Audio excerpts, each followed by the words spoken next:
Depression এমন একটা সমস্যা যা আমাদেরকে জীবনে অসফল হওয়ার পরে বাউন্স ব্যাক করতে দেয় না। তুমিও যদি জীবনে অসফলতার কারণে ডিপ্রেশনের শিকার হয়ে থাকো, তাহলে আজকের এই ছোট্ট গল্পটা শেষ অবধি শোনো।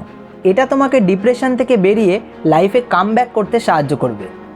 একটা 22 বছরের ছেলে পড়াশোনা কমপ্লিট করেই নিজের ব্যবসা শুরু করে, কিন্তু 1 বছর হয়ে যাওয়ার পরেও তার ব্যবসাতে কোনো গ্রোথ আসে না। ধীরে ধীরে তার সেলস কমতে থাকে এবং কিছুদিনের মধ্যেই ব্যবসা ডুবে যায়। অন্যদিকে সেই সময় তার গার্লফ্রেন্ড তার সাথে ব্রেকআপ করে দিয়ে তাকে ছেড়ে চলে যায়। প্রফেশনাল লাইফ এবং পার্সোনাল লাইফ দু জায়গাতেই ফেলিওরের জন্য ছেলেটা আস্তে আস্তে ডিপ্রেশনের কবলে পড়ে যায়। কারোর সাথে কথা বলে না, দিনরাত বাড়িতে নিজের ঘরে বসে থাকে, খাওয়া দাওয়া ঠিকমতো করে না, এসব ভোলার জন্য নেশা করতে শুরু করে। তার মনে হতে থাকে জীবনে সে আর কিচ্ছু করতে পারবে না। একসময় ডিপ্রেশন তার ওপর এতটাই চেপে বসে যে সে ঘরবাড়ি ছেড়ে চলে যায়। বাড়িতে বলে যায় যে কিছুদিনের জন্য সে ঘুরতে যাচ্ছে। কোথায় যাবে, কি করবে, সে কিছু না চিন্তা করেই ঘর থেকে বেরিয়ে যায়। সেই মুহূর্তে তার শুধু ওই দম বন্ধ করা পরিবেশ থেকে মুক্তি চাই।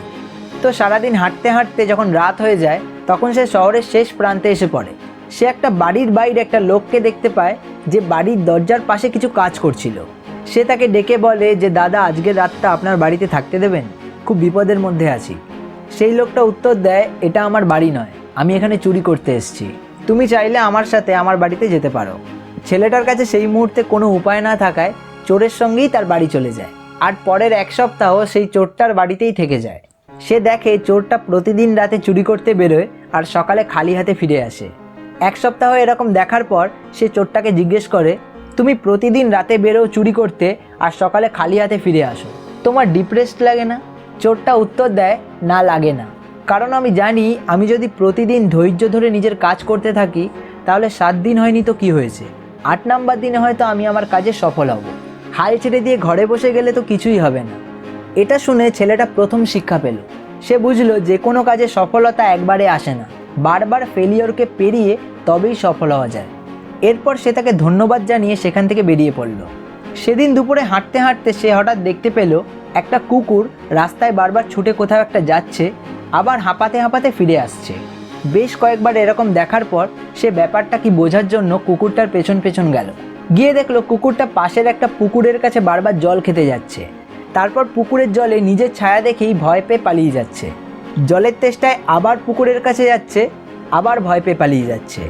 এভাবে বেশ কিছুক্ষণ চলার পর যখন সে তেষ্টা একদম সহ্য করতে পারলো না, তখন সাহস করে ছুটে এসে সোজা জলে ঝাঁপ দিল। তারপর জল খেয়ে উঠে চলে গেল। এই ঘটনা থেকে ছেলেটা দ্বিতীয় শিক্ষাটা পেল।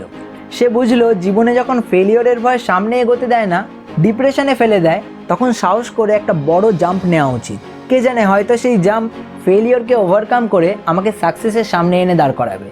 এরপর সে যখন সন্ধেবেলা একটা গ্রামের মধ্যে দিয়ে যাচ্ছিল, সে দেখলো একটা ছোট ছেলে তার ঘরের দালানে একটা মোমবাতি জ্বালিয়ে পড়ছে। সে ভাবলো ছেলেটার সাথে একটু মজা করা যাক। সে ছেলেটাকে ডেকে জিজ্ঞেস করলো, আচ্ছা বলো তো, তুমি যে মোমবাতিটা জ্বালিয়ে পড়ছো আর তোমার পুরো দালানটা আলোয় ভরে গেছে, সেই আলোটা কোথা থেকে আসছে? বাচ্চাটা ছিল চালাক। সে বুঝে গেল যে এ আমাকে নিয়ে মজা করতে চাইছে। সে কি করলো, হঠাৎ মোমবাতিটা নিভিয়ে দিল আর উল্টে তাকেই প্রশ্ন করলো, তুমি তো মনে হচ্ছে অনেক জানো, এবার তুমি বলো তো, এতক্ষণ যে আলোটা জ্বলছিল মোমবাতিটা নিভিয়ে দিতে, সেই সব আলো কোথায় চলে গেল? ছেলেটার কাছে এর কোনো উত্তর ছিল না, কারণ সে যে কোশ্চেনটা করেছিল সেই ব্যাপারে কিছু না জেনেই শুধু মজা করার জন্য করেছিল। এই ঘটনা থেকে 3 নাম্বার শিক্ষাটা সে পেল।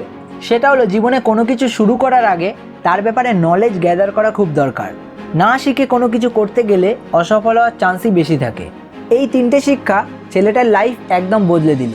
তার ডিপ্রেশন তো দূর হয়ে গেলই, এরপর সে বাড়ি ফিরে এসে প্রথমে ব্যবসা কিভাবে করতে হয় সেই ব্যাপারে শিখতে লাগলো। আগের ফেলিওরকে ভয় না পেয়ে জীবনে আবার একটা বাউন্স ব্যাক জাম্প নিল, অর্থাৎ আবার নিজের স্টার্ট আপ শুরু করলো। আর এবারে এত সহজে ধৈর্য হারা হলো না। প্রথমের দিকে রেজাল্ট না আসলেও সঠিক সময়ের অপেক্ষা করলো।